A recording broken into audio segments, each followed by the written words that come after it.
दोस्तों इस वीडियो में मैं आपको ऐसे तरीके बताऊंगा जिसमें बहुत ही कम टाइम में आपको सब कुछ याद हो जाएगा, बहुत जल्दी याद हो जाएगा और वो सब कुछ आपको कई सालों तक याद भी रहेगा। जैसे कि मुझे अपनी पढ़ाई, अपने क्लास की बहुत सारी चीजें अभी तक याद है, इसलिए मैं आप लोगों को कुछ ऐसे टिप्स दे सकता हूं जिससे आप जल्दी याद कर पाएंगे और लंबे समय के लिए याद कर पाएंगे।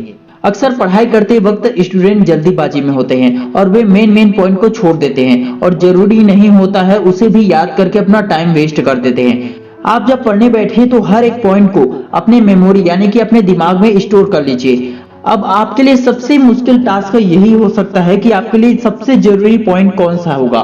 तो उसके लिए पढ़ते वक्त ये ध्यान दीजिए कि कौन से वर्ड सबसे ज्यादा बार आ रहे हैं। किसी भी चैप्टर में क्वेश्चन आंसर के मेन पॉइंट को टारगेट किया जाता है। यदि आपके माइंड में मेन पॉइंट याद हो गया हो तो उसके जरिए आप चैप्टर से रिलेटेड सारी चीजें इजिली से कम टाइम में ही याद कर सकते हैं। Number 2, KGTN। जब भी पढ़ाई करते हैं तो अपने माइंड में ये ख्याल जरूर रखें कि knowledge is greater than number. Number के लिए पढ़ोगे तो सिर्फ नंबर मिलेंगे, लेकिन नॉलेज के लिए पढ़ोगे तो नंबर तो मिलेगा ही, साथ में माइंड भी शार्प होगा। लेकिन 80/20 रूल कहता है कि आपके 80% रिजल्ट 20% एफर्ट से आते हैं। इसलिए यदि आप एग्जाम के दृष्टिकोण से पढ़ाई करते हैं या अच्छे नंबर स्कोर करने के लिए पढ़ाई करते हैं तो सभी क्वेश्चन को याद करने के बजाय सिर्फ जरूरी पॉइंट को ही याद करें। इससे आपको ज्यादा प्रेशर भी नहीं रहेगा और आप कम समय में ही ज्यादा मार्क्स स्कोर कर लेंगे। Number 3, content is king. Movie story अच्छी हो, डायरेक्शन अच्छी हो, सही हो तो मूवी ब्लॉकबस्टर हो ही जाती है। एग्जांपल के लिए KGF और पुष्पा RR जैसी मूवी को हम देख सकते हैं। इसी तरह जब आप पढ़ाई करते हैं तो आपका पूरा फोकस कंटेंट पर होना चाहिए। यदि आपने कंटेंट को अच्छा से समझ लिया, उसके सिर्फ पॉइंट्स बस को याद कर लिया तो आपको पूरा पढ़ना ही नहीं पड़ेगा, आपका समय भी बच जाएगा और आप बहुत ही कम टाइम में याद कर लोगे।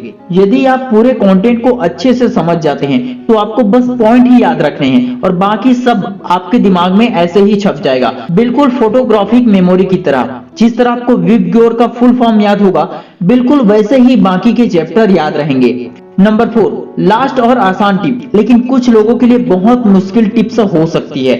लोगों को अक्सर शिकायत होती है कि हमारे आसपास डिस्ट्रैक्शन बहुत ज्यादा है, फोकस नहीं कर पाते हैं। तो मैं आप सभी से ये कहना चाहूंगा कि डिस्ट्रैक्शन हर किसी की जिंदगी में है। सिचुएशन से निपटने का तरीका ही लोगों को अलग बनाता है। मोबाइल आपके पास है तो बाकी लोगों के पास भी है, डिस्ट्रैक्ट आप होते हैं तो बाकी लोग भी होते हैं। 24 घंटे आपके पास है तो उतना ही समय दूसरे कामयाब लोगों के पास भी है। इसलिए दोस्तों, त्याग और सैक्रिफाइस किए बिना कोई भी मंजिल नहीं मिलती है। कभी भी कोई भी कामयाबी बिना त्याग और बिना स्ट्रॉन्ग माइंडसेट के नहीं मिल सकती है।